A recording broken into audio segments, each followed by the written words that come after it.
sih setelah seharian kuliah dan ngerjain tugas, tubuh kita masih tetap bisa fokus dan bergerak walaupun belum sempat makan.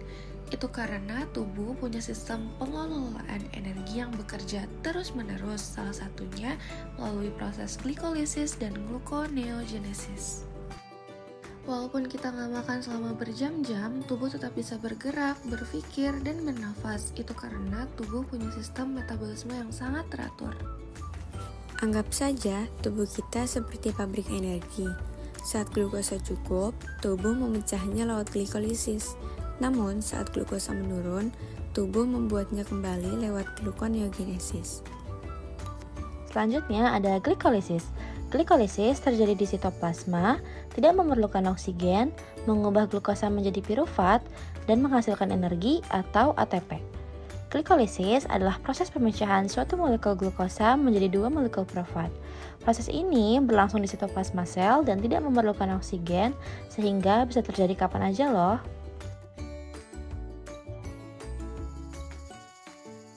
Pada tahap awal glikolisis, sel menggunakan dua molekul ATP untuk mengaktifkan glukosa.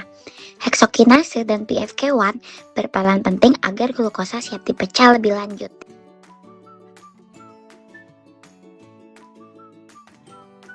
Setelah diaktifkan, molekul glukosa dibelah menjadi dua molekul 3 karbon yang identik. Keduanya akan diproses secara paralel pada tahap berikutnya.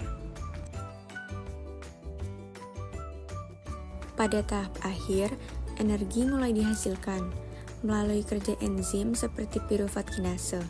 Sel menghasilkan ATP dan NADH dengan pirufat sebagai produk akhirnya. Hasil akhir dari glikolisis adalah 2 ATP bersih, 2 NADH, dan 2 pirufat sebagai sumber energi cepat bagi sel.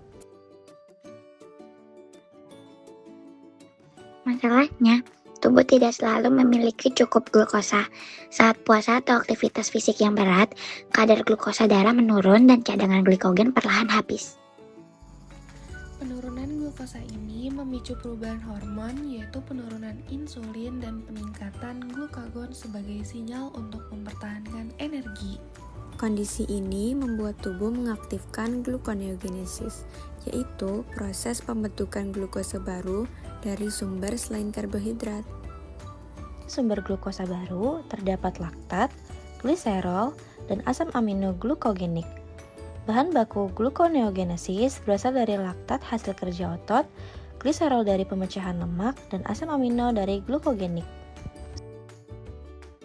Laktat yang terbentuk di otot akan dibawa ke hati melalui siklus Cori untuk diubah kembali menjadi glukosa. Nah, di hati, laktat dari otot tidak langsung menjadi glukosa begitu saja.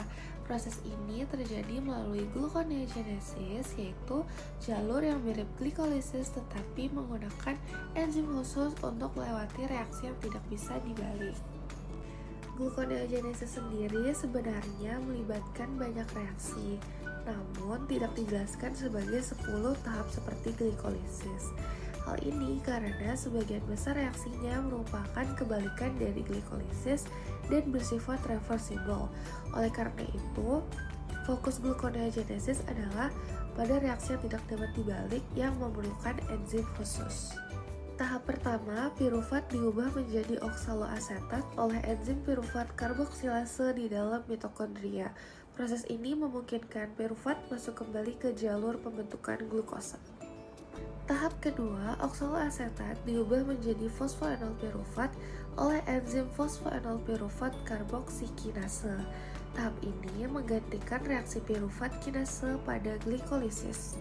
Tahap ketiga, fruktosa 1,6 bisfosfat diubah menjadi fruktosa 6 fosfat oleh enzim fruktosa 1,6 bisfosfatase sebagai pengganti kerja fosfofruktokinase 1 pada glikolisis.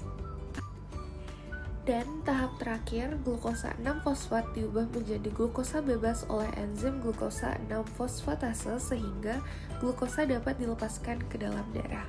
Glikolisis berfungsi menghasilkan energi dari glukosa, sedangkan gluconeogenesis bertugas menjaga kadar glukosa darah tetap stabil. Pada puasa 12 hingga 24 jam, gluconeogenesis menjadi sumber utama glukosa darah karena simpanan glikogen sudah menurun.